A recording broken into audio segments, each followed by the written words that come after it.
Hello there. How is everyone doing today? I sincerely hope you're all blessed with excellent health and a sense of tranquility. As we always do, we're about to explore an emotionally charged narrative that will undoubtedly provoke your feelings, challenge your composure, and perhaps even ignite some anger within you. This tale centers on a spouse who gave everything, only to face the cruelest form of treachery imaginable. Envision this scenario. Throughout 5 grueling years, this devoted wife labored tirelessly, financing every penny of her husband's medical education until he earned his diploma. Yet what awaited her on that celebratory day of his achievement? Rather than words of gratitude, she was handed documents dissolving their marriage. Her spouse declared with shocking arrogance, "Our paths no longer align. I cannot bear the embarrassment of being married to someone so unremarkable." Following their separation, the wife disappeared completely from sight. Yet 12 months down the road, her former husband, now practicing medicine, found himself frantically searching for her in absolute desperation. What circumstances had befallen him?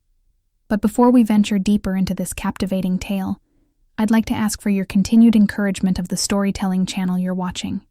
If you haven't already done so, please tap that like button. To ensure you never miss our most compelling and latest narratives, hit subscribe and turn on those notifications while you're at it. Now, how about a quick attendance check? I'd really appreciate knowing your location. Please share your name, city, and write the word present down in the comments section. My heartfelt thanks to each and every one of you. Very well then, let's not delay any further and jump straight into our story. On that particular morning, thunderous clapping resonated throughout the magnificent auditorium of Riverside Medical College. Surrounded by jubilant families celebrating their loved ones' accomplishments, Selena Hartwell sat experiencing an overwhelming surge of feelings. She discreetly touched the edges of her moistened eyes to prevent tears from streaming down. Her gaze drifted toward the platform. Standing there proudly, her husband, Preston Caldwell, looked distinguished in his ceremonial cap and gown, grasping the medical diploma he had just accepted from the dean's hands. 5 years. 5 entire years of anticipation, personal sacrifice, and unthinkable struggles had at last reached their culmination. Selena smiled. It was an authentic smile, though somewhat stiff from years of exhaustion. She glanced down at her own somewhat roughened hands that hadn't experienced the indulgence of professional nail care throughout the previous 5 years.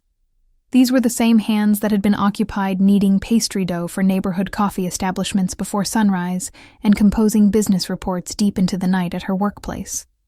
They were the identical hands that provided soothing back massages to Preston when he expressed fatigue following marathon study sessions. Selena had maintained dual employment positions.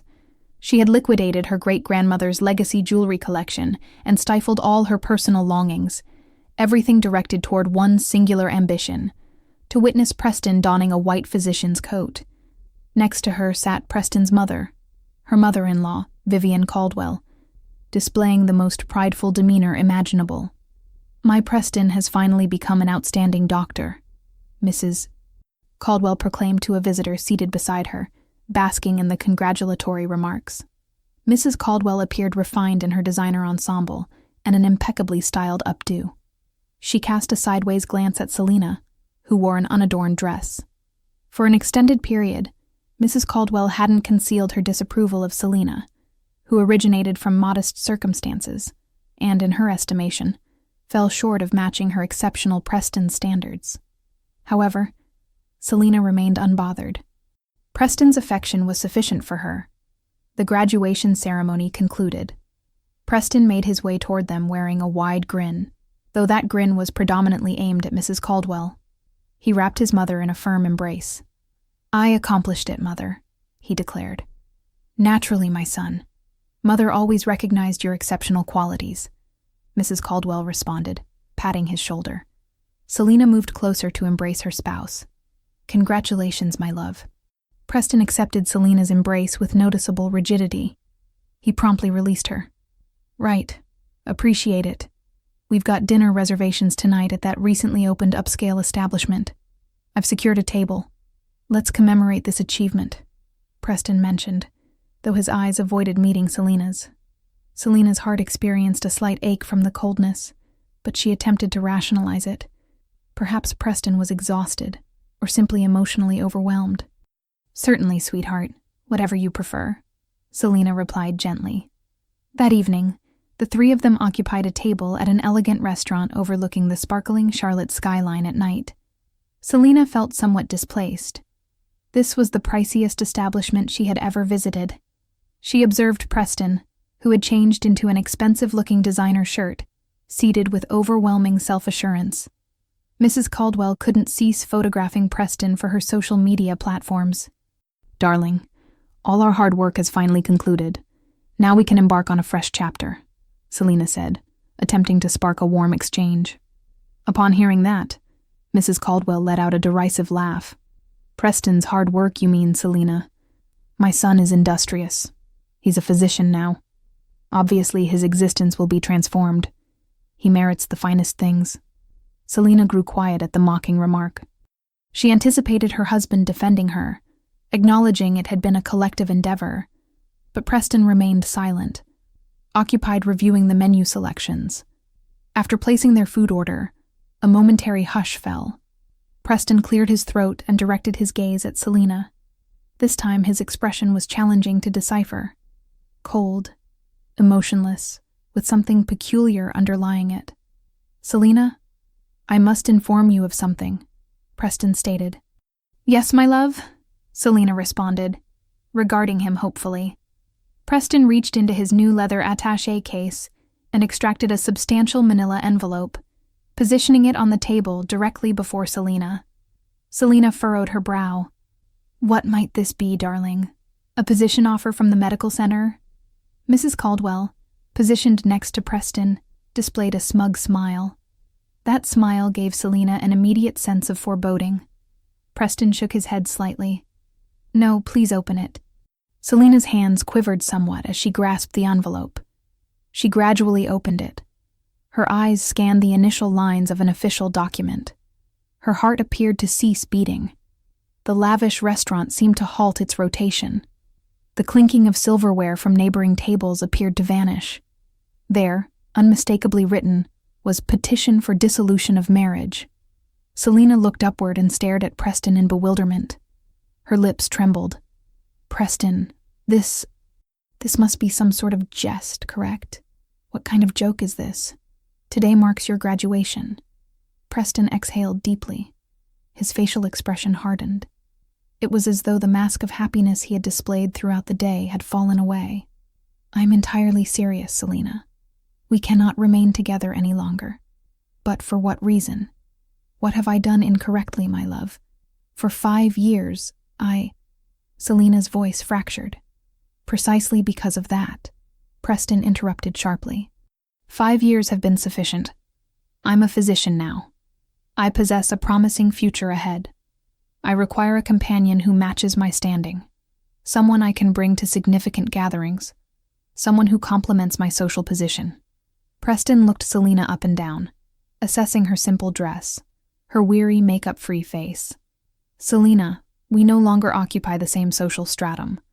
Preston articulated that statement so casually, as if Selina's 5 years of sacrifice held no significance whatsoever. "I'm ashamed to be associated with such an ordinary spouse." It felt like lightning striking on a cloudless day. Selina's head spun.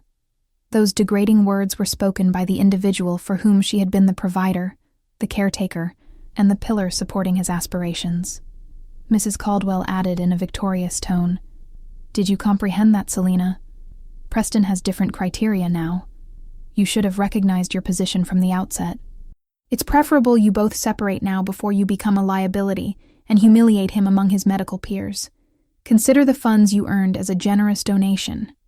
The tears Selina had been restraining finally erupted. Not merely a single drop, but an unstoppable cascade. The anguish, the degradation, and the betrayal shattered her heart into pieces. She looked at Preston, searching for some remnant of the man who once cherished her. But all she discovered was an arrogant stranger. She looked at Mrs. Caldwell, who was smiling with contentment. Selina bit her lip forcefully to suppress a sob that wanted to escape. She wouldn't grant them the satisfaction of witnessing her collapse publicly. With violently shaking hands, She crumpled the divorce notification. The term donation that Mrs. Caldwell had spat out was like pouring fuel on the smoldering embers of Selina's heart. Something within her fractured, but it didn't disintegrate. The instant it broke, it metamorphosed into cold, razor-sharp steel. The tears immediately stopped. She gradually raised her head and gazed at the two individuals before her. Her expression, once bewildered and saturated with pain, was now frigid, expressionless, and impenetrable. She roughly wiped the lingering tears from her cheeks. It was no longer the gentle gesture of a desperate individual, but the resolute movement of someone who had reached a decision. Preston and Mrs. Caldwell were somewhat startled by the abrupt transformation. They anticipated Selina would weep, plead, or collapse. Instead, Selina maintained a terrifying quietness. Enough. That solitary word emerged from Selina's lips. Her voice was hoarse from suppressing tears, but it was remarkably loud and emphatic. "Mrs. Caldwell, I stated enough," Selina repeated, now looking directly into her mother-in-law's eyes, who was beginning to appear confused. "You instructed me to recognize my position. You claimed my sacrifices were merely charitable donations. You declared I was a burden." Selina released a small, cynical laugh, a laugh more chilling than any hysterical outburst. That laugh made Preston uncomfortable. "Did you believe I would remain passive while you trampled and degraded me in this manner?" Selina turned to Preston, who now appeared somewhat tense and bewildered. "And you, Mr. Caldwell." The way she emphasized the Mr. sounded like mockery. "You claim you've become a physician. You assert that diploma belongs to you. You are gravely mistaken." Selina slowly rose from her seat. Her movements were composed, but charged with restrained fury. Her hand, the same one that had just crumpled the divorce papers, now pointed directly at Preston's face, which was beginning to pale. "That diploma is mine as well." Selina's voice suddenly rose an octave. It startled Preston and Mrs. Caldwell, and even prompted diners at the adjacent table to turn and observe. Selina didn't care. "Every single dollar that led you to that graduation represents my perspiration," Selina exclaimed. Her voice trembled with repressed emotion. "Every thick textbook you purchased was nourishment I extracted from my own mouth. Every night you slept peacefully before an examination, I remained awake until dawn preparing bakery orders." She jabbed Preston's chest with her index finger. "You merely borrowed my body, my vitality, and my entire existence for the past 5 years to purchase that diploma." Her chest rose and fell, her breathing ragged as she contained the fury that reached her very core. "You declared I'm not on your level." Selina laughed again, this time more loudly. "You're absolutely correct. I'm genuinely not on your level." She alternated her piercing gaze between Preston and Mrs. Caldwell. "I will never occupy the level of a coward who betrays his wife on his graduation day, and I will never occupy the level of a mother who proudly endorses her son's betrayal merely for social standing." Selina picked up her simple shoulder bag that rested on the chair. "And remember this, both of you." Selina emphasized each word. "You will come to regret this." Wounded in his pride as a newly minted physician and furious at being called out publicly, Preston stood up. His face flushed red with shame and anger. "Selina, take your seat. Don't create a spectacle. What more do you desire? Division of property? We possess nothing. Have you forgotten that all your earnings went toward my tuition?" Preston yelled, attempting to intimidate Selina into returning to her submissive behavior. However, Selina instead smiled, a smile so glacial it sent a chill down Preston's spine. "Did you presume I was that foolish, sweetheart?" Selina pulled out her mobile device. She no longer cared about the stares of the people surrounding them. "Did you presume I hadn't observed your repulsive behavior throughout the past 6 months? You began concealing your phone each time I passed by. You began arriving home late with the justification of group projects, even though your clothing reeked of another woman's fragrance.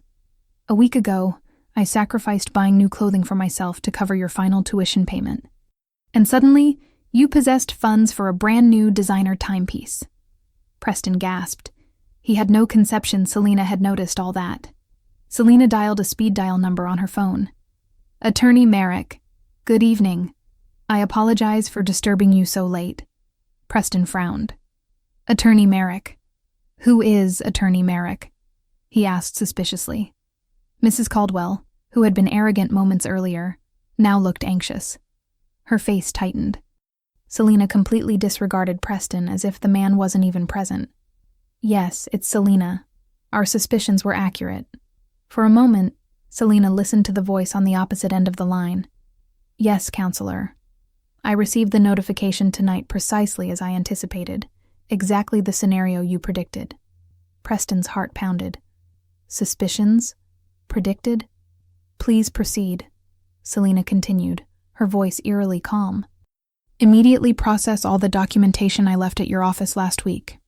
Yes, counselor, everything, including the counterclaim for betrayal and material fraud, and most importantly, include the comprehensive breakdown of the damages claim for the expenses of education and living support throughout 5 years. Please send the summons to the address of the medical center, where he is commencing his residency next week as promptly as possible. Hearing the term damages, Mrs. Caldwell jumped out of her seat. Her face was ashen. Counterclaim? What damages, Selina? Don't fabricate things. Are you insane? You're attempting to extort my son? She cried in panic. Selina finally disconnected the phone, slowly placing her mobile back into her bag. She looked at Mrs. Caldwell. I'm not insane, ma'am. I'm merely claiming my entitlements. You just stated this was an investment. Well, I desire my investment returned. All of it. I have preserved every transfer receipt, every tuition receipt, and even every utility bill I paid throughout the last 5 years. Selina turned to Preston, who was now paralyzed. His lips were pressed tightly. Did you presume I would permit you to walk away freely to discover a new life and a new wife on your level with the degree I purchased with my blood and tears? You were utterly mistaken, sweetheart. Selina picked up the divorce notification that rested on the table before Preston and Mrs. Caldwell. She didn't tear it apart. Instead, she folded it carefully and placed it in her bag. This will be excellent supplementary evidence in court. Thank you. I will not sign your divorce papers, Selina stated firmly. But I will divorce you, and I will make you compensate for every drop of my perspiration before you can proudly wear that white coat. Without another word, Selina turned, walked out of that luxurious restaurant with a steady stride, leaving Preston and Mrs. Caldwell frozen at the table before the expensive food they had ordered and hadn't even touched. That night, Selina didn't cry anymore. The burning fury had dried all her tears, leaving only steel determination. Selina's steps as she departed the luxurious restaurant were light, but her footprints seemed to burn on the cold marble floor. She didn't cry. A dense fury had frozen her tears. She walked quickly toward the lobby, disregarding the stares of the restaurant staff, who watched her strangely. Her who had entered as part of a trio, and now departed alone with a flushed face. She immediately hailed a passing taxi and gave the address of Rochelle Whitmore's, her only friend's studio in the city. During the ride, Selina sat motionless. The city lights, which should have been witnesses to her joyful celebration, now seemed like a painful mockery. Preston's arrogant face and Mrs. Caldwell's cunning smile kept appearing before her eyes. We no longer occupy the same social stratum. That phrase continued to resonate in her ears like a rusty nail. She gripped the phone in her hand. Attorney Merrick's contact was saved there. She wouldn't allow this humiliation to be the conclusion of everything. It would be the beginning. Rochelle opened the door to her modest studio with a sleepy expression, but her eyes widened in surprise when she saw Selina at her door. Selina, what are you doing here at this hour? Shouldn't you be celebrating Preston's graduation? Selina didn't answer. She walked in, and as soon as the door closed, her legs gave way. She leaned against the wall. He requested a divorce, Rochelle, Selina said in a quiet, hoarse voice. What? Rochelle jumped up in surprise. You're joking. That's impossible. In the restaurant, the very night of his graduation, Selina repeated, and her voice started to tremble again. Rochelle immediately embraced her friend. In Rochelle's arms, Selina's armor collapsed, but it wasn't a cry of desperation. It was a cry of boiling fury. She told her everything. Mrs. Caldwell's insults, Preston's arrogance, And the divorce petition. That miserable parasite. Rochelle cursed, clenching her fists. And that mother-in-law, is she a person or a demon? I told you from the start, Selena. They just exploited you. I know. Selena pulled away from the embrace and dried her tears. I've already contacted an attorney. Attorney Merrick. Rochelle was stunned. An attorney? Since when? For 6 months. Selena paused. Since I realized Preston was beginning to change. Since I discovered evidence he was transferring money to another account behind my back. I just needed the final confirmation. And tonight he provided it to me. A few weeks later, the atmosphere in the mediation room at family court was extremely cold and tense. Selena, dressed in a simple but neat dress, sat upright. Her face was calm and expressionless. Beside her, Attorney Merrick, a middle-aged man with a calm but sharp appearance, organized a thick file on the table. Across from them, Preston and Mrs. Caldwell sat nervously. Preston, who was about to start his residency at a prestigious medical center, looked haggard. Mrs. Caldwell kept whispering in his ear with a pale face. Attorney Merrick's summons, which detailed the counterclaim and the damages claim for $500,000, had completely ruined their celebratory mood. The mediator began the session, but before Preston or his newly hired attorney could speak, Attorney Merrick intervened directly. Thank you for your time. My client, Miss Selena Hartwell, is here today to respond to Mr. Preston Caldwell's divorce petition. However, we reject that petition. Preston looked up. What do you mean you reject it? Selena, you? We reject it, Attorney Merrick interrupted firmly. Because it will be my client who files the divorce petition, and we have already filed it. Attorney Merrick handed a stack of papers to the mediator. A divorce petition based on betrayal, material fraud, and psychological abuse. That's slander, Mrs. Caldwell shrieked. Don't fabricate things. Attorney Merrick ignored her. And we are also attaching a claim for damages for all the educational and living expenses my client covered throughout 5 years to finance Mr. Caldwell's medical studies. Attorney Merrick opened the thick file before him. Attached here is all the detailed evidence, from the biannual tuition transfers, the receipts for book and laboratory material purchases, the rent payment stubs for their apartment, down to a breakdown of the daily food expenses my client wired to Mr. Caldwell's account.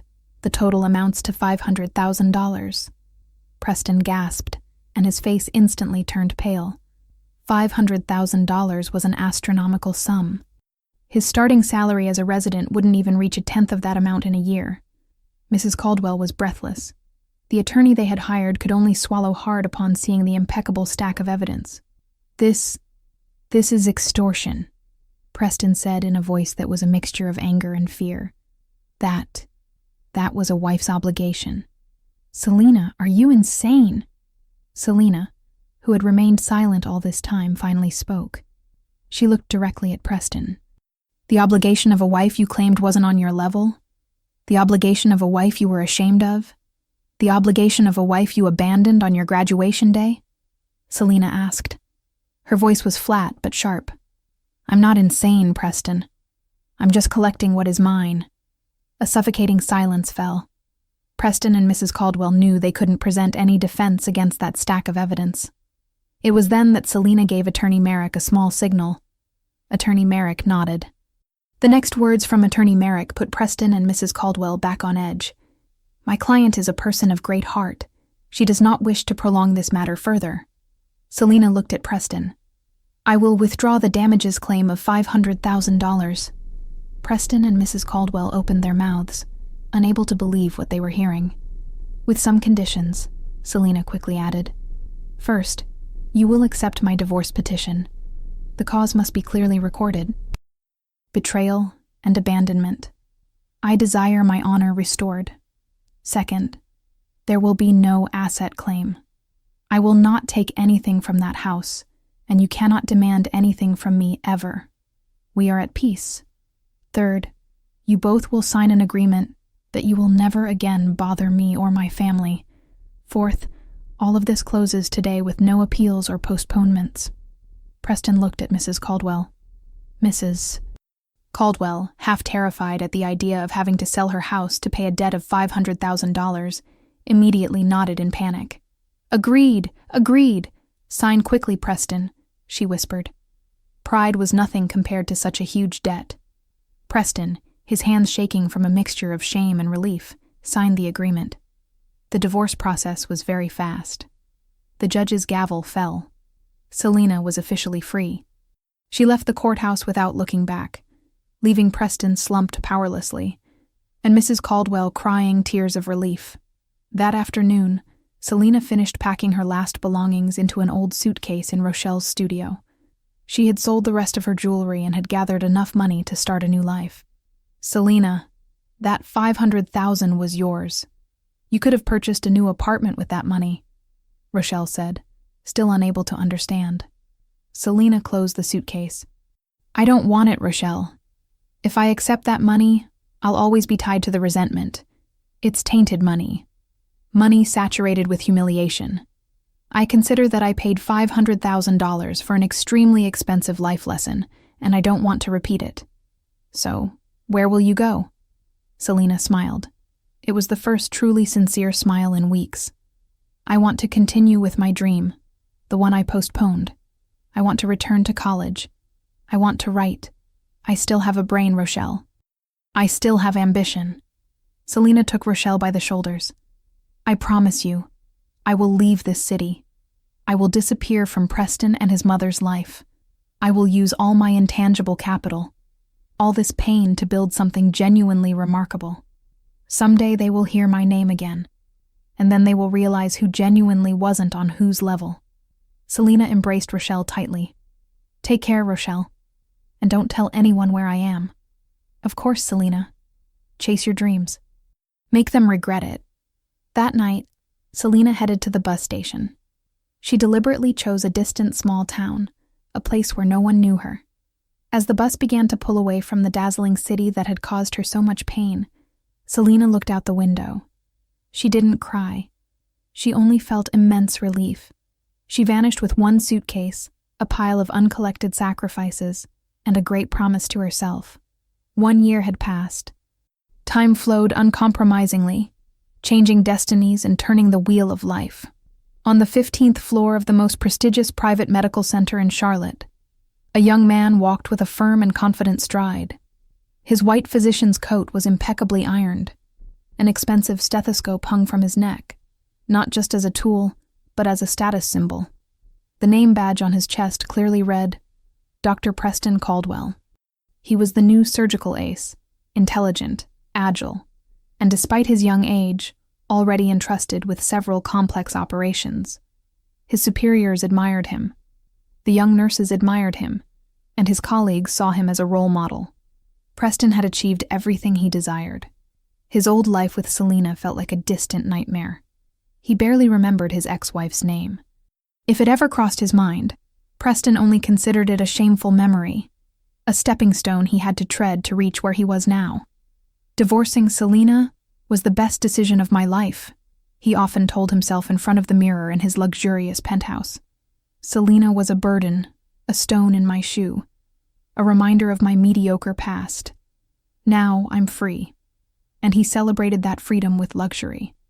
Preston no longer lived in the small rental apartment he had inherited from his father. He and Mrs.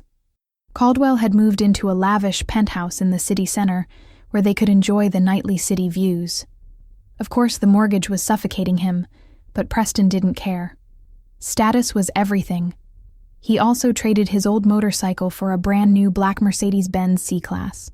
He purchased the car with 7-year financing at very high interest. His starting salary at the private medical center was high, but not enough for the lifestyle he wanted to project. Every weekend, Preston spent his nights in high-end restaurants, the kind he had used to humiliate Selina. He bought designer watches, clothes, and joined an exclusive golf club. Ostensibly, Dr. Preston Caldwell was the perfect picture of success. But behind that facade, a pile of credit card bills began to accumulate. He juggled 5 different credit cards and had applied for several bank loans under the excuse of renovating the penthouse. Preston's arrogance had perfectly rubbed off on Mrs. Caldwell. Her status as a physician's mother had elevated her social position to a level she had never imagined. Mrs. Caldwell was now a full member of a social circle of executives and high-ranking officials' wives. Whenever they met, she spoke of nothing but Preston's greatness. "Oh, Preston, of course, darling. He keeps having important surgeries.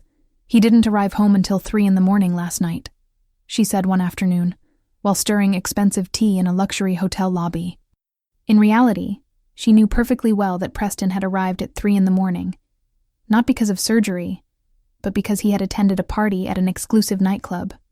Poor me. But what can you do? It's the calling of a noble profession. That boy is so dedicated. "The new penthouse, you say, darling?" Mrs. Caldwell continued as if answering a question. "Oh, well, it's modest. 3 bedrooms with a city view. Preston insisted his mother move in. He said she had to be comfortable in her old age. He's such a good son." Mrs. Caldwell constantly pressured Preston to find a new companion quickly. "Preston, you're a top physician now. Don't make the wrong choice with your wife again. Look for someone on your level. Professor Evans's daughter is beautiful and graduated from an Ivy League school. Or how about Miranda, the daughter of the medical center director next door? Remember, marriage is now a social investment for your career?" She lectured Preston almost daily. Preston simply nodded, enjoying his new status as the most coveted bachelor. The days passed in a cycle of ostentation and debt.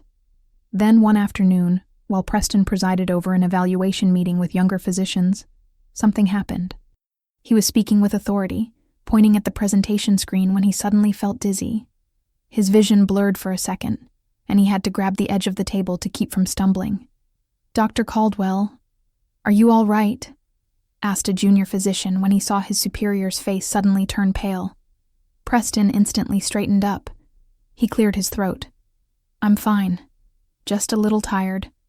Too many surgeries," he replied brusquely. "Let's continue." He ignored the strange throbbing he felt in his temples. It must be a common migraine, he thought to himself. Lack of sleep and too much coffee. But that common migraine started appearing more frequently. A few days later, while having lunch in the medical center cafeteria, still with his arrogant attitude, criticizing the chef's food as subpar, his hand, which was holding the spoon, suddenly trembled slightly. The tremor only lasted a few seconds, but it was enough to make his heart skip a beat. "What is this?" he thought to himself. He clenched his fist under the table, trying to control the shaking. He blamed the air conditioning being too cold. That night, in his luxurious penthouse, the symptom manifested itself more strongly. He had just taken a hot shower and was preparing to go out to a dinner Mrs. Caldwell had organized to introduce him to a woman. He was standing in front of a large mirror, adjusting an expensive tie. Suddenly, the world around him seemed to tilt. His head throbbed intensely, as if thousands of needles were piercing it. His vision completely blurred, and a loud ringing echoed in his ears. He staggered backward, hitting the dresser behind him. Expensive cologne bottles fell to the floor. "What? What's happening?" Preston whispered, clutching his head, which felt like it was about to explode. He collapsed onto the floor. He couldn't breathe. A cold sweat drenched his face and shirt. As a physician, danger alarms sounded in his head. This was not common fatigue or a migraine, but his enormous ego refused to admit it. He couldn't be sick. The great Dr. Preston, at the peak of his career, couldn't be sick. He crawled to the medicine cabinet and pulled out 2 high-dose painkillers. He swallowed them without water. 15 minutes later, the pain slowly subsided. He still felt a residual throbbing, but he looked at the broken mirror on the floor. His face was pale. The phone rang. It was Mrs. Caldwell. "Preston, where are you? Miranda and her family are waiting. Don't embarrass your mother." Preston took a deep breath, trying to gather his remaining strength. "Yes, Mother. I'm coming. There's traffic," he lied. He stood up. His body was still trembling slightly. He washed his face and fixed his hair again. He looked at the pile of credit card bills and car loan receipts on his desk. Suddenly, all that luxury seemed cold and eerie. Fear began to invade his mind, but he pushed it away. "No, I'm fine," he muttered. I just need to rest. Then everything will return to normal." He grabbed his Mercedes keys and left with the mask of success and arrogance back in place. The mask of arrogance that Preston had worn for an entire year finally cracked and shattered.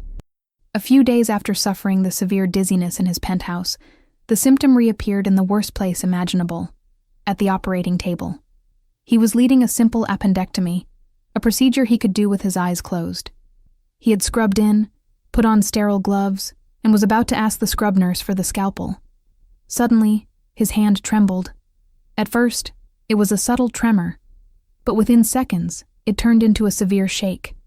The scalpel he had just received almost slipped from his hands. "Doctor," his assistant said cautiously behind his mask. His eyes showed perplexity. Time seemed to stand still in that cold operating room. Preston looked at his own hand, stunned. He couldn't stop it. Cold sweat, drops the size of corn kernels, began to soak his temples. He tried to find an excuse. "The size of this glove is wrong. Change it," he whispered. But when he tried to remove the glove, the tremor became even more evident. The assistant and nurses exchanged glances. Preston, the star surgeon known for his steady hands, was now shaking like a person freezing cold. "Dr. Caldwell, are you sure you're okay?" the assistant asked again. Now there was concern in his voice. "I said I'm fine," Preston snapped, but he knew he couldn't continue. "Take over," he ordered his assistant in a strained voice. "I suddenly feel ill heartburn." He threw the scalpel onto the instrument tray and hastily left the operating room, leaving a big question mark with his entire team. He ripped off his mask and surgical cap in the hallway and leaned against the wall. He was breathless. This was no longer fatigue. It wasn't a migraine. It was something that was going to destroy his career, his pride, his future. Everything depended on the firmness of that hand. And that hand had just betrayed him. He arranged a secret meeting outside working hours. He scheduled an appointment for 9 at night, long after consultation hours. He swallowed all his pride and went to the office of the chief of neurology, Dr. Whitfield. Dr. Whitfield, a calm, brilliant, and dedicated veteran physician, the type of physician Preston considered old-fashioned and unstylish. Ironically, Preston's fate was now in Dr. Whitfield's hands. "Preston, what's wrong?" "Doctor," Whitfield asked calmly, looking at Preston, who entered the room like a thief. Dr. Caldwell had left his coat in the car. He had come as an ordinary patient. "I'm experiencing strange symptoms. My hands tremble, and my vision often blurs." Dr. Whitfield listened carefully. His face remained calm. He performed a series of basic neurological tests on Preston. "Lie down there. Follow this light. Close your eyes. Relax." Every command was like a slap to Preston. The great physician was now an obedient patient. After the physical examination, Dr. Whitfield looked at him seriously. "We need to do an MRI of your brain and spinal cord first thing in the morning." Immediately the next day, Preston underwent a series of tests with a mixture of fear and denial. He waited for the results in his office, pacing like a caged lion. Mrs. Caldwell called him several times complaining about why Preston wasn't taking her to dinner at the luxury hotel. "What good is your mother's life like this if I have a successful physician's son, Preston?" "I'm busy, Mother," Preston shouted and hung up. His phone rang again. This time it was Dr. Whitfield. The results were ready. "Preston, can you come to my office now?" Preston's heart sank. With heavy steps, he went to Dr. Whitfield's office. The veteran physician was already waiting for him. The results of Preston's MRI were displayed on the large computer screen behind his desk. "Doctor," Whitfield did not mince words. "Preston, sit down." Dr. Whitfield looked at the screen. "Look at this." He pointed to several abnormal white spots on Preston's spinal cord and optic nerve. "This is not a tumor or a stroke." "Then what is it?" Preston whispered, his voice trembling. "It's a rare, very aggressive autoimmune disease. The rumors spread faster than a hospital infection." Dr. Caldwell shook during an operation. He almost dropped the scalpel. He canceled 3 major scheduled surgeries. Preston locked himself in his office, rejecting all calls. His pride was shattered. He knew he couldn't keep ignoring it. He had to find out what was going on. But he was too embarrassed to be examined by his colleagues. However, the fear of losing everything was greater than his shame. The treatment here will only slow the progression, Preston. It won't stop or reverse the damage that has already occurred. Given that your profession is a surgeon, we need a radical solution. Which one? What is the solution? Tell me. A hematopoietic stem cell transplant will reset your immune system. It's your only hope of being able to hold a scalpel again. A small hope lit up in Preston. Okay, let's do it. When can we schedule it? Dr. Whitfield sighed deeply. This is the hardest part. That procedure is not available here in the United States for this type of aggressive autoimmune disease. It must be done abroad, like in Singapore or Germany. Preston's heart pounded again. The cost? How much does it cost? Dr. Whitfield looked at Preston with compassion. The approximate estimate for the entire procedure, medical stay, and initial recovery is about $1.8 million. $1.8 million. That figure hit Preston in the solar plexus like an invisible hammer. He gasped. 1.8 million. He didn't even have $15,000 in his account. All his salary went to paying the Mercedes payments, the mortgage on the luxury penthouse, Mrs. Caldwell's credit cards, and his fake lifestyle. And my insurance, Preston whispered, hoping for a miracle. Dr. Whitfield opened another folder. Your work insurance only covers registered serious illnesses. Yours falls into the rare category, and the HSCT procedure for autoimmune diseases is still considered experimental by many insurance companies.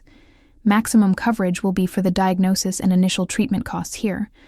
Maybe about $150,000, no more. Preston shook his head. Impossible. It can't be. 1.8 million. He laughed, a dry laugh that sounded like a cry. Doctor. Preston, the surgical ace who had insulted his wife for not being on his level, was now here, completely broke, and with a diagnosis of a rare disease that threatened to leave him blind and paralyzed. Preston staggered out of Dr. Whitfield's office. He arrived at his penthouse. Mrs. Caldwell was watching television in the luxurious living room. Preston, you're finally here. Mother ordered an expensive dinner on your credit card. Let's eat. Preston looked at his mother with empty eyes. I'm sick, Mother, he whispered. With what? A cold? I told you. It's not a cold, Preston shouted. His voice cracked. I'm seriously ill. I need surgery abroad. It cost $1.8 million. The spoon Mrs. Caldwell was holding fell onto her expensive porcelain plate. 1.8 million? That's a joke, Preston. Where are we going to get the money? We just paid the down payment on your new car. It's not a joke, Mother, Preston yelled. Panic finally completely took hold of him. I could go blind. I could be paralyzed. My career is over, and we don't have any money. We have nothing. We're ruined, Mother. Ruined. That night in the luxurious penthouse with decades of mortgage ahead, the arrogant Dr. Preston finally cried like a child, not for his illness, but for the realization that he didn't have a single dollar to save his life and his pride. The panic was a silent room. Preston and Mrs. Caldwell were now trapped in it. Preston's cry, "We're ruined," echoed in their luxurious penthouse, bounced off the imported marble walls and expensive furniture yet to be paid for, and then hit them again with a deafening silence. Mrs. Caldwell, with a pale face, was the first to break that silence. But it was not with a lament of compassion for her son. No, it can't be, Mrs. Caldwell whispered, her voice trembling. She didn't look at Preston, who was sitting powerlessly on the floor. She looked around at the expensive abstract painting on the wall, the crystal chandelier, the 80-inch flat-screen television. We can't be ruined, Preston. This penthouse, your car, Mother's handbags, all this. Preston laughed, a dry laugh that sounded like the moan of a dying man. That's the problem, Mother. All this is an illusion. He stood up and kicked the glass coffee table in front of him, which slid screeching to the side. This penthouse is a 20-year mortgage, Mother. We've barely paid 10 installments. Its value right now is much less than the capital we owe the bank. If we sell it, we'll still owe hundreds of thousands of dollars. And the Mercedes you boasted about in your social circle, Mother? Mrs. Caldwell still tried to deny it. That car... Preston rubbed his face roughly. It's a 7-year loan, Mother. 7 years. The interest is suffocating us. If we sell it now, we won't have enough to pay the remaining debt. We have nothing, only debt. Debt everywhere. Mrs. Caldwell gasped. She thought of the designer handbags she had accumulated in her closet. Her heart sank. Almost half were high-quality knockoffs she had bought to keep looking good in her social circle without having to keep using Preston's credit cards. They were truly living a lie. So, what do we do? $1.8 million. Mrs. Caldwell finally slumped powerlessly onto the expensive sofa. My friends, those in the social circle, Mrs. Hawthorne, the bank director's wife, Mrs. Montgomery, the construction magnate's wife, surely they can help. They won't let their friends suffer. That vain hope burned for a moment. Mrs. Caldwell picked up her phone with trembling hands. She called Mrs. Hawthorne. A cheerful voice answered. Hello, Vivian. What's up at this hour?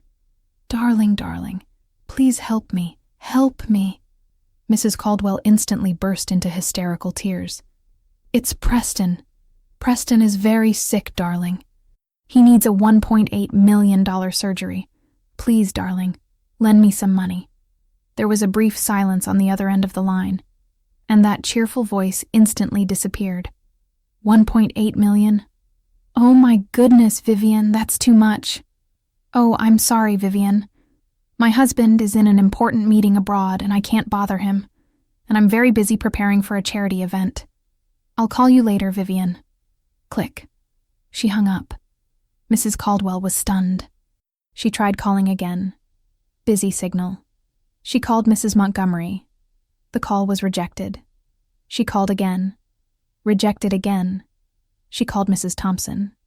The answer was the same. Oh, Vivian, we also need funds for a renovation right now. It's a bad time. All the friends in the social circle who had praised her were now avoiding her like the plague. Mrs. Caldwell threw her phone onto the sofa. They're all liars. They're mean. Preston looked at his mother with disgust. Now you realize they are only your friends when you have something to show off, just like my friends. Now it was Preston's turn. He couldn't depend on his mother. He had to act on his own. But his pride as a great physician forbade him to beg. He tried calling some medical colleagues he considered close.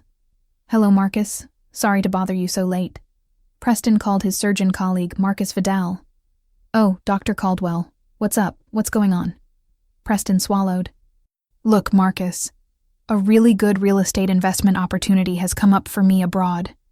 I urgently need liquidity between $500,000 and $1 million. Do you have anything? A snicker was heard on the other end of the line. Wow. Dr. Caldwell is playing in the big leagues of investment now. I give up, doctor. With your new Mercedes and new penthouse, you're much better at making money. Sorry, doctor. I just paid the down payment on my son's house, so I'm broke. Good luck with the investment. Click. He hung up. Preston let out a choked moan. Everyone thought he was rich. What irony. The arrogance he had built for a year had become a boomerang that now prevented him from receiving help. He tried calling 2 other physicians.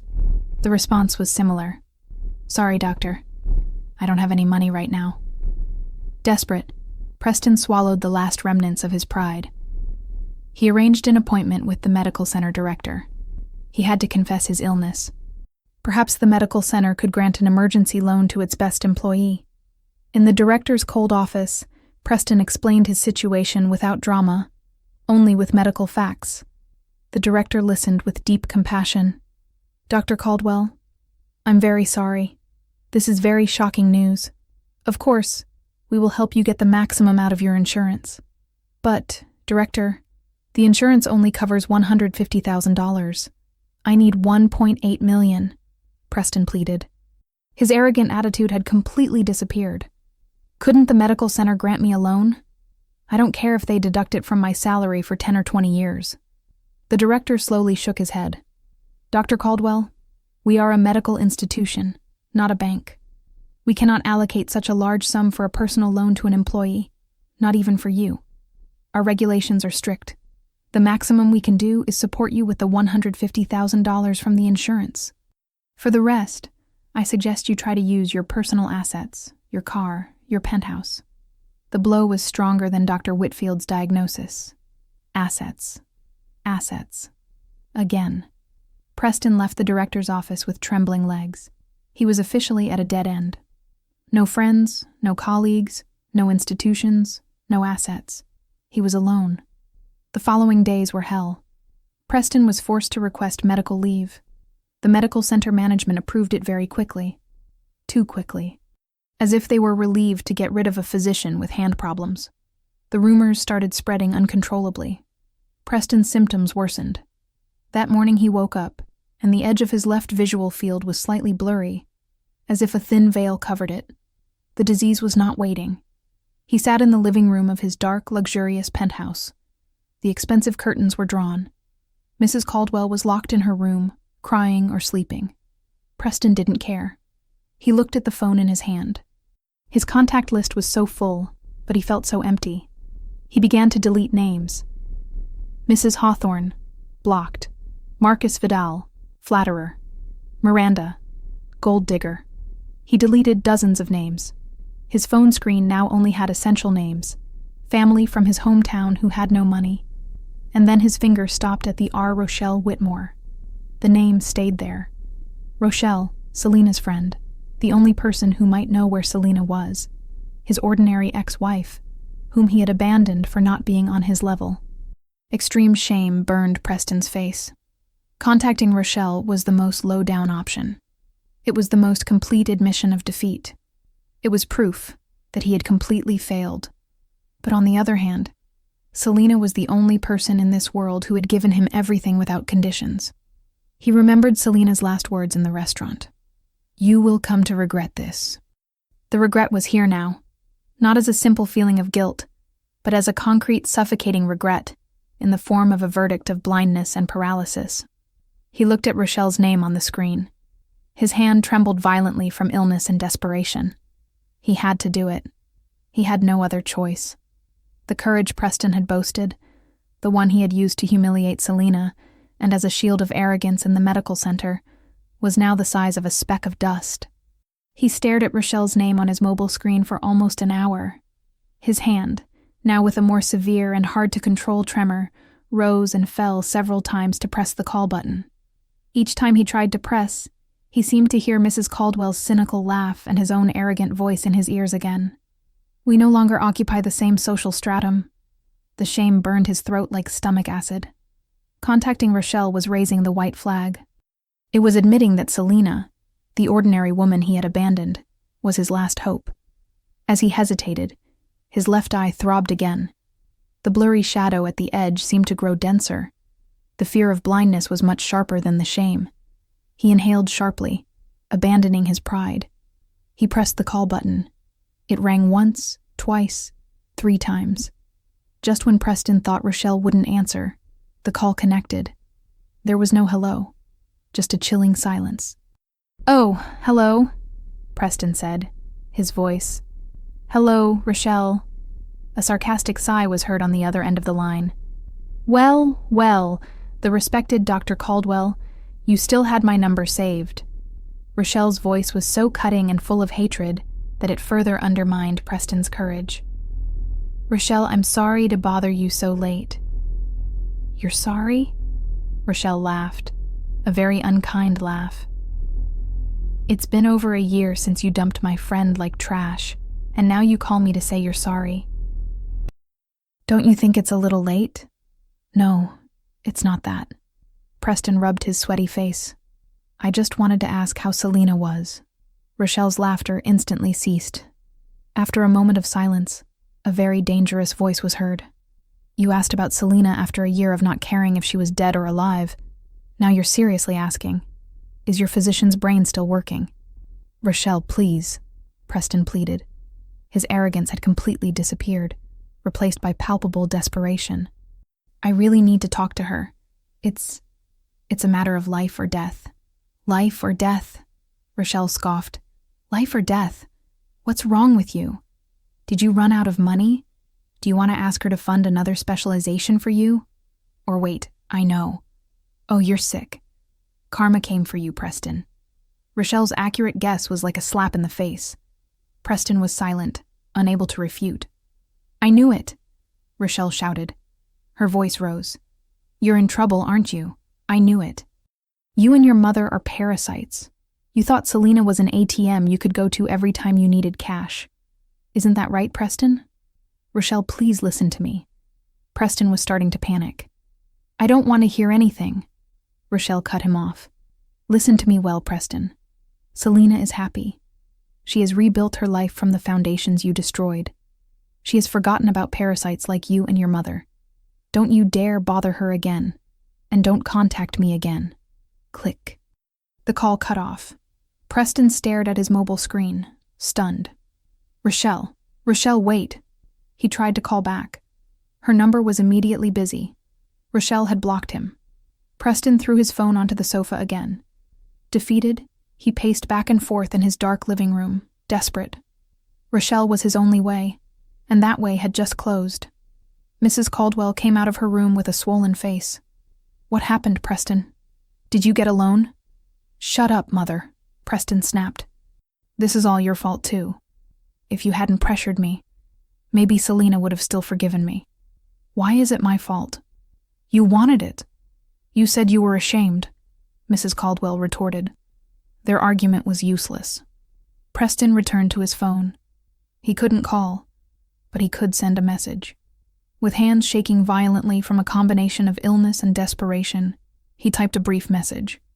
Rochelle, I know you hate me. I deserve it. But please, this is life or death. I need Selena's contact. I'm sick. I have nowhere else to turn. I will pay her back. Please, last chance. He stared at the screen for a long time. His hope faded. Rochelle really didn't care. Of course, why would she care? Preston threw his phone again. It was over. His life was over.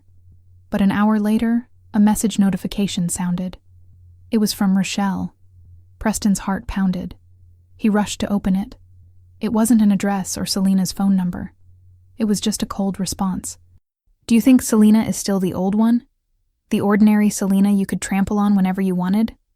Do you think she'll hear you're sick and cry with pity? How funny. Preston slumped. Rochelle was just mocking him. But underneath that, there was another message. The Selena of now is too busy running her new foundation to remember the trash of the past.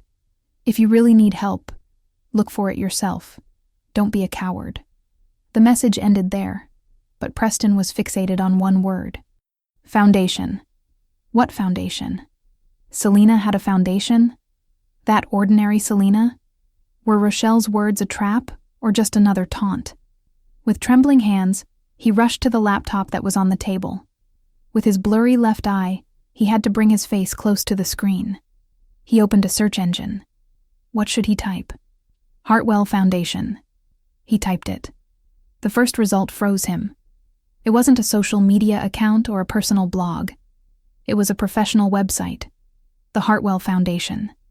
Preston's heart seemed to stop. He clicked the link. A very sleek and professional homepage opened. On the front page was a photo of a woman. It was Selena. But it wasn't the Selena he knew. The Selena in the photo wore a well-fitted dark navy suit jacket.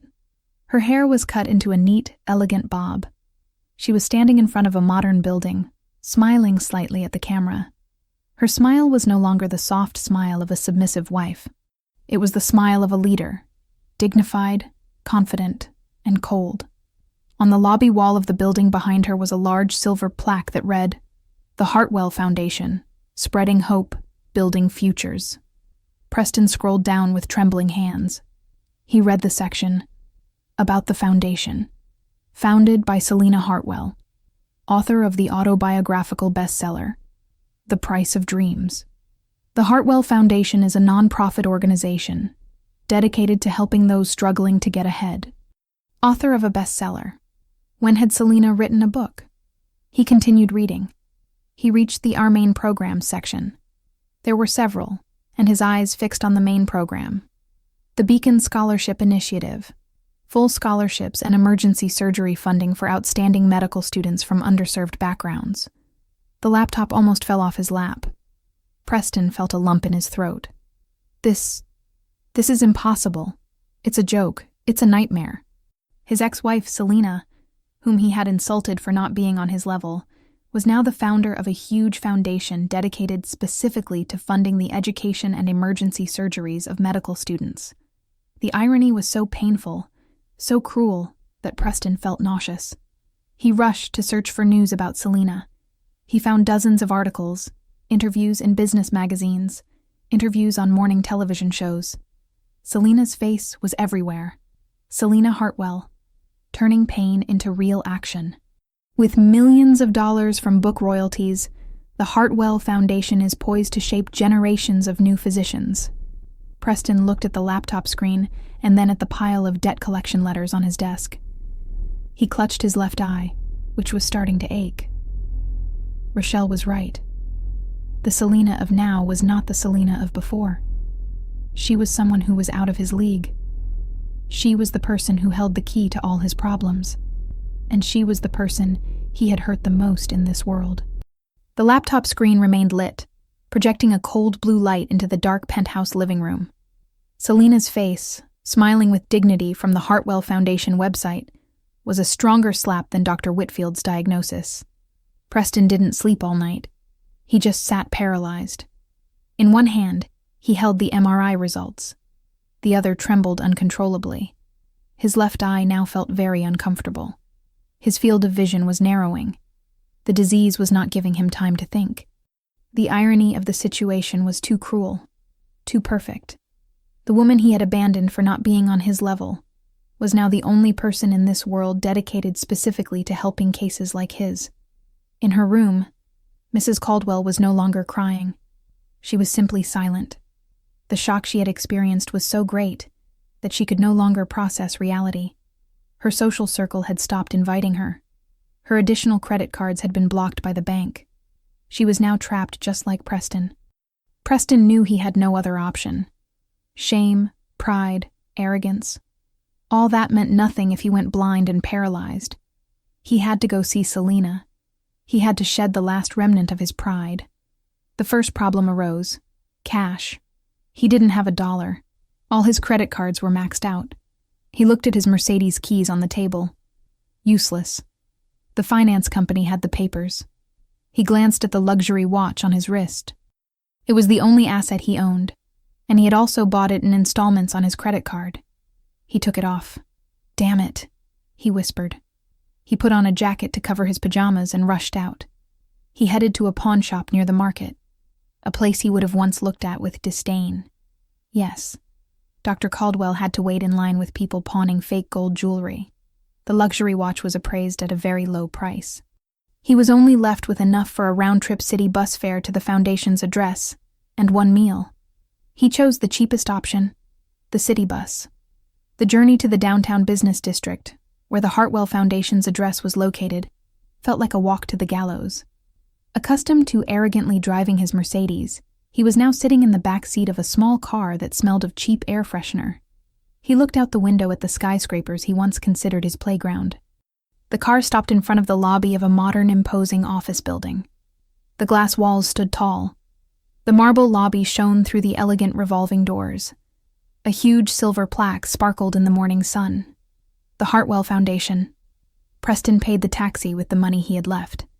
He stood trembling on the sidewalk. This is real. It wasn't just a website. It was a small empire. He straightened his wrinkled jacket. He felt like a beggar.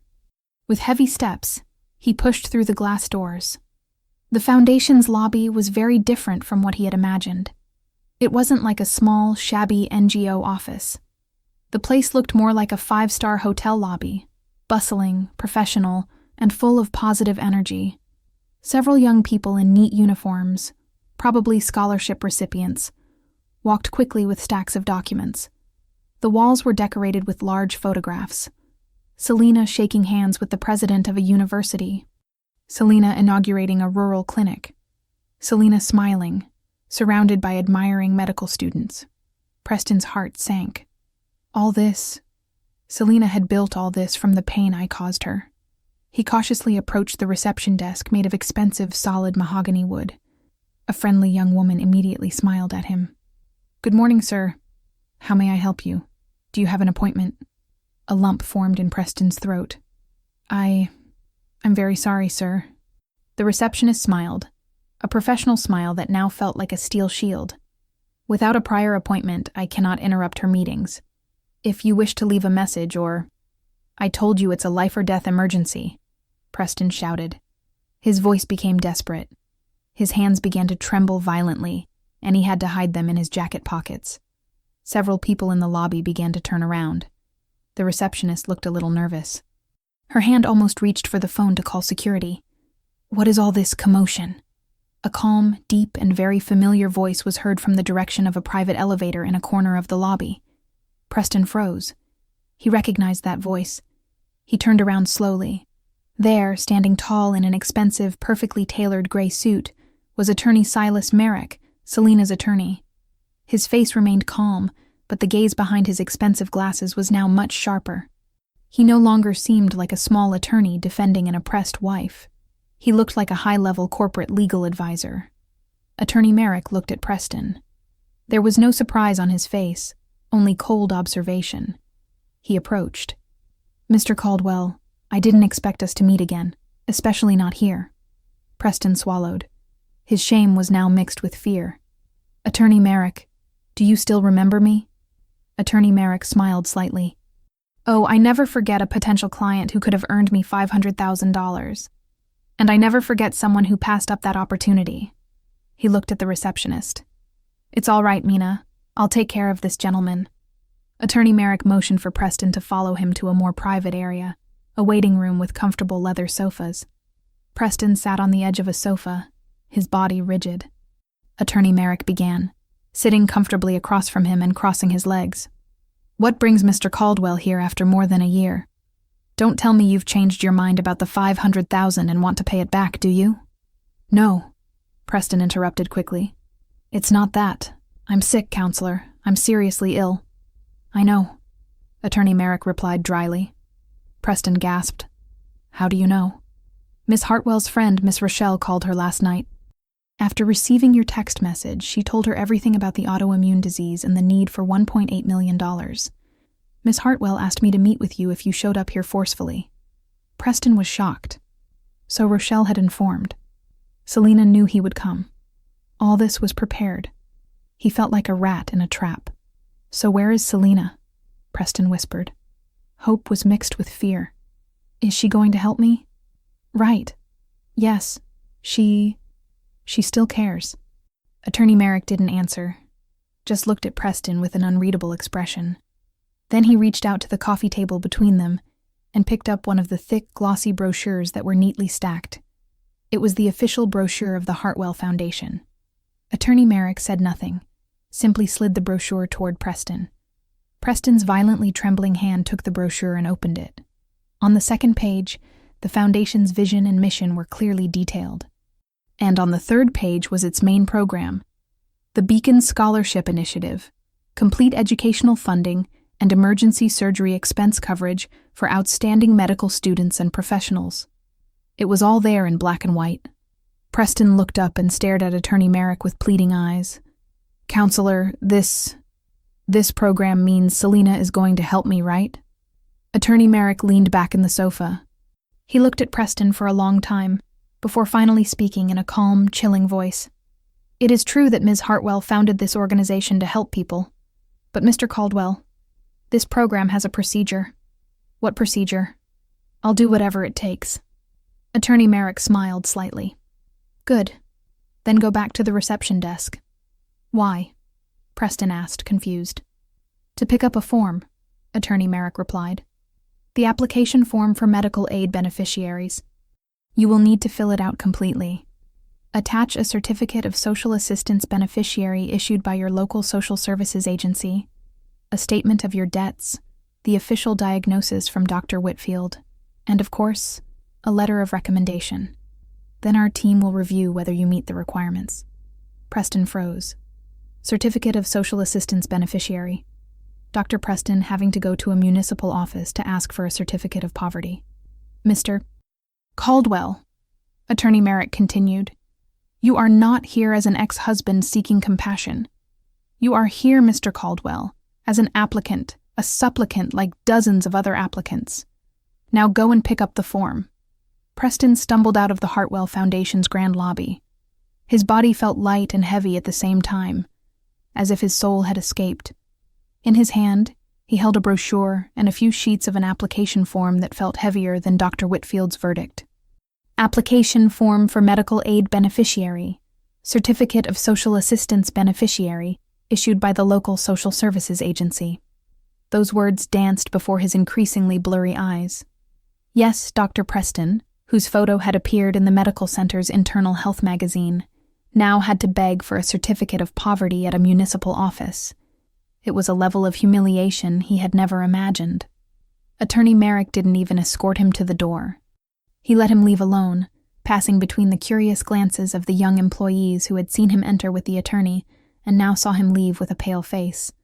He arrived at his penthouse, which now felt like a luxury prison. Mrs. Caldwell immediately greeted him at the door. "What happened, Preston? Did you see Selina? Did she say she would help you?" "She still loves you, Mother." "Are you sure?" Preston didn't answer. He walked directly to the dining room table and threw the application form onto the marble table. "Read it," he whispered. Mrs. Caldwell picked up the papers. Her eyes widened as she read the title of the form. "What is this? Why do you have to fill out a form? She's your ex-wife." Then her eyes fell on the list of requirements. Attached certificate of social assistance beneficiary issued by the local social services agency. Mrs. Caldwell's voice sharpened. "Selina is crazy. She wants to humiliate us. She wants to make us beg. She succeeded, Mother," Preston yelled. His voice cracked. He punched the wall next to him, but his fist trembled so much that it felt weak. "She managed to turn me into a beggar. Do you think I have another option? Huh? Do you want me to go blind? Do you want to push my wheelchair in this penthouse that the bank will foreclose on next month?" Mrs. Caldwell was silent. Her face was pale. Reality hit her mercilessly. "Grab your bag, Mother," Preston ordered coldly. "We're going to the social services office right now." "But Preston, I'm embarrassed," Mrs. Caldwell wailed. "What are you more ashamed of? Going to the social services office or having the debt collectors come and throw you out of this penthouse in front of all your social circle friends?" Mrs. Caldwell couldn't argue. With a trembling body, she got dressed. She deliberately put on large sunglasses and a face mask, hoping no one would recognize her. The trip to the social services office was the most humiliating of their lives. They couldn't drive their Mercedes, whose taxes were overdue. They had to take a city bus that dropped them right at the peeling door of the municipal office. As soon as they entered, all eyes were on them. Employees busily typing, other citizens queuing for aid. They were a sharply contrasting sight. Mrs.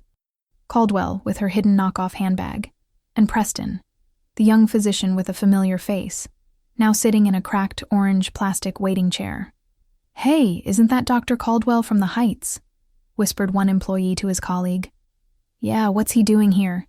This is the social assistance window." Preston simply lowered his head, clenching his trembling hands on his knees. Mrs. Caldwell pretended to be busy with her phone, although the screen was off. When their turn came, Preston approached the window with heavy steps. "Good morning, sir. How may I help you?" "I want to apply for a certificate of social assistance beneficiary," Preston said in an almost inaudible voice. The employee looked up in surprise. "Excuse me, sir. For whom?" "For me, Preston Caldwell." The employee looked him up and down. "You're Dr. Caldwell. The one from the Heights, right?" "Excuse me, but you don't look like it." "I'm sick," Preston shouted. His voice rose. "I'm seriously ill. I need a $1.8 million surgery. I don't work anymore. I'm ruined. I have no money. Just give me the form." The entire office fell silent. All eyes were on Preston. Mrs. Caldwell wanted to faint right there. This humiliation was worse than death. After a process that felt like an eternity, filled with looks of suspicion and sharp whispers, that precious piece of paper finally was in Preston's hands. Certificate of Social Assistance Beneficiary. The municipal office stamp felt like a red-hot mark burning his palm. That night, Preston couldn't sleep.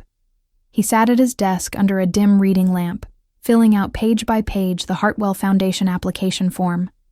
Applicant name, Preston Caldwell. Profession, inactive surgeon.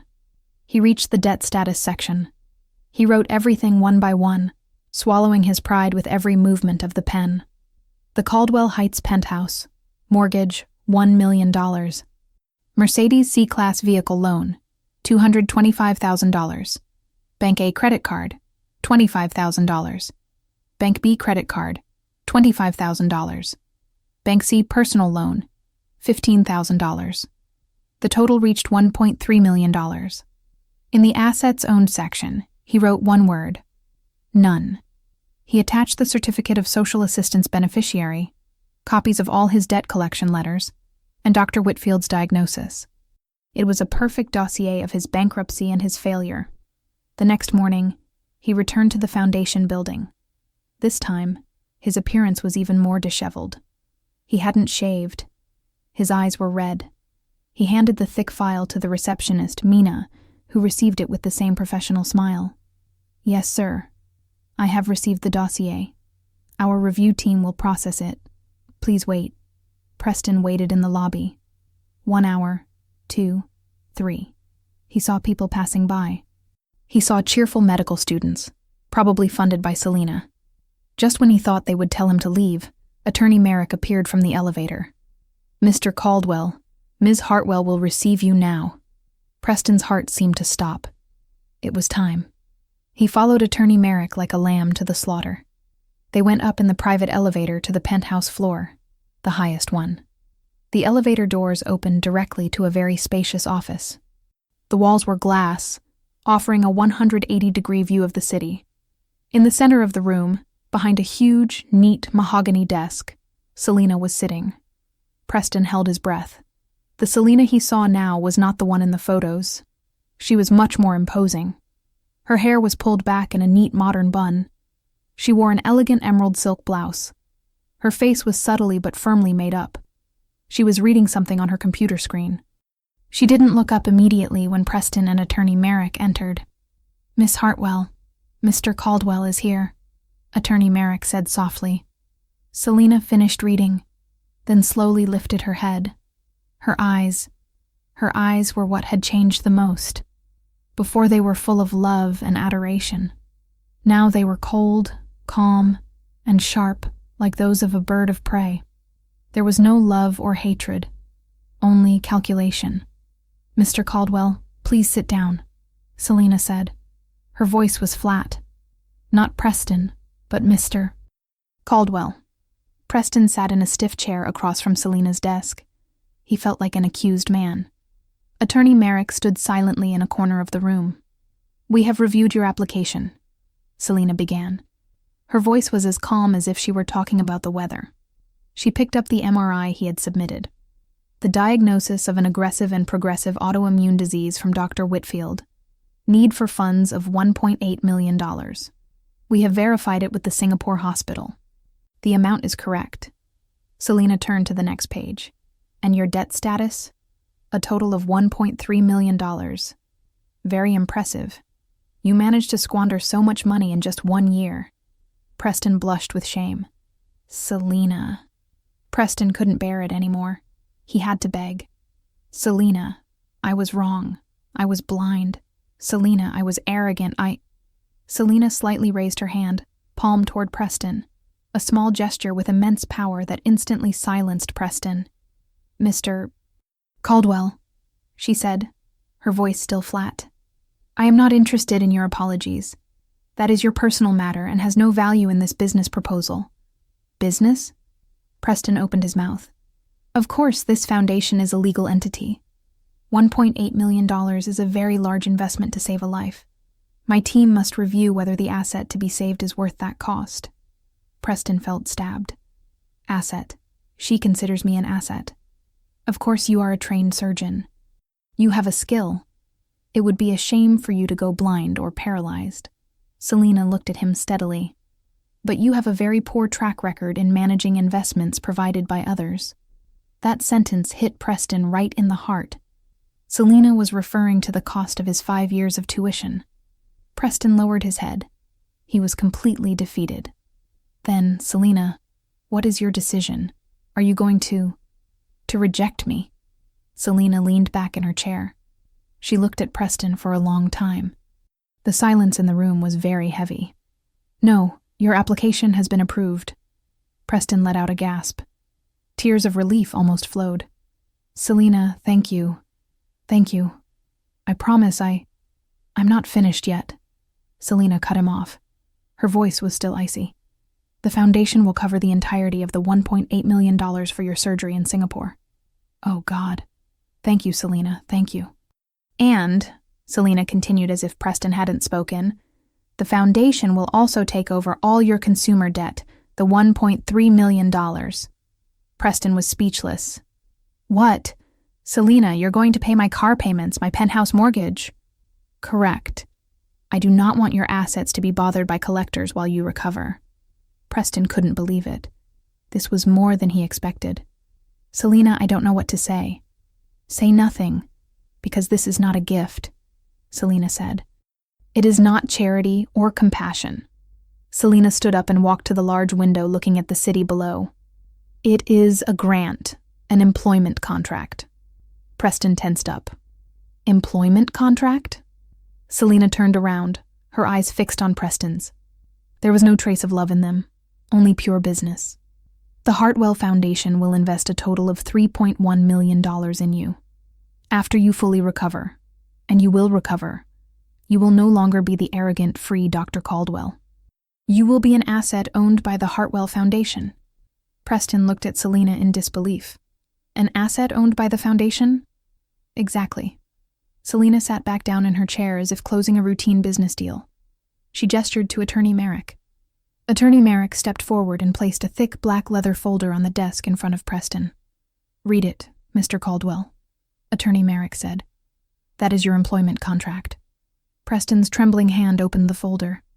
Inside were not one, but dozens of sheets of dense legal contracts, including a debt assignment agreement and a dedication contract. Selina began to explain. Her voice was flat and emotionless, as if reading a financial report. First, the foundation will settle the entirety of your $3.1 million in debt within 24 hours. $1.8 million for your surgery, and $1.3 million to pay off the mortgage, car loan, and all your credit cards. Preston swallowed. Second, all assets related to those debts, the Caldwell Heights penthouse and the Mercedes C-Class vehicle, will be seized by the foundation as collateral. Attorney Merrick's team will handle the eviction tomorrow morning. You and your mother have until tonight to pack your bags. Preston gasped. Eviction? But where will I live? Third, the foundation will provide you with basic accommodation for the duration of the contract, a room in our clinic staff residence. Fourth, this contract is binding. You will dedicate your medical career under the auspices of the Hartwell Foundation. Taking into account that the foundation's total investment in you is $3.1 million, and the standard salary for a physician in our clinic is $4,500 per month. Selina picked up a calculator from her desk and typed in silence. You will be under an exclusive dedication contract with us for 28 years. 28 years. Preston deflated. It was a life sentence. However, Selina continued as if reading his mind, if you perform exceptionally well, our foundation has an early release program for assets of excellence. If you can demonstrate exceptional dedication and service in a remote area, your contract could be reviewed. Remote area? Preston whispered. Surely you didn't think I would assign you to a luxury medical center in Charlotte, did you, Mr. Caldwell? Selina smiled slightly. It was the first smile Preston saw, and it was the most terrifying. You will be assigned to our service clinic in a small town in the rural region of South Carolina, a 9-hour drive from the city. Preston bowed his head. He had no other choice. Sign a 28-year contract in a remote town or go blind, paralyzed and pursued by collectors in jail. I'll sign, Preston whispered. A wise choice, Selina said. She held out an expensive pen to him. Preston took the pen. His hand trembled violently, half from the illness, half because his fate had just been sealed. He signed every page Attorney Merrick pointed to. "Good," Selina said. As soon as the last signature was completed, Attorney Merrick will take you to the bank to open a new account in the Foundation's name and will prepare your departure for Singapore the day after tomorrow. Work hard, Dr. Caldwell.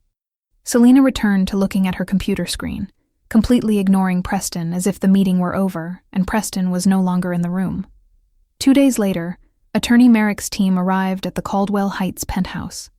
Mrs. Caldwell, who thought Selina would change her mind and let them stay, cried hysterically, "Selina, you're wicked. How can you do this? This is our home. Where are we going to live?" Attorney Merrick simply showed a valid seizure order. "I'm sorry, ma'am. This mortgage has been paid by the Foundation. According to the contract, this asset becomes the property of the Foundation. You have 1 hour to collect your personal belongings." The arrogant Mrs. Caldwell had to force her clothes into a suitcase while listening to the gossip of the penthouse neighbors. Preston's Mercedes was towed from the underground garage. Mrs. Caldwell was taken by taxi to a small, suffocating rental apartment on the outskirts of the city, whose first 3 months of rent were paid by the Foundation. After that, she would have to fend for herself. Meanwhile, Preston underwent the operation in Singapore. Everything went well. Stem cell technology managed to reset his immune system. His recovery process was long and solitary. There was no Mrs. Caldwell to care for him, no colleagues to visit him, only a nurse hired by the Foundation. 2 months later, Preston returned to the U.S. He was fully recovered. His hands no longer trembled. His vision was clear again, but he was no longer a free man. He was picked up at the airport by a Foundation employee.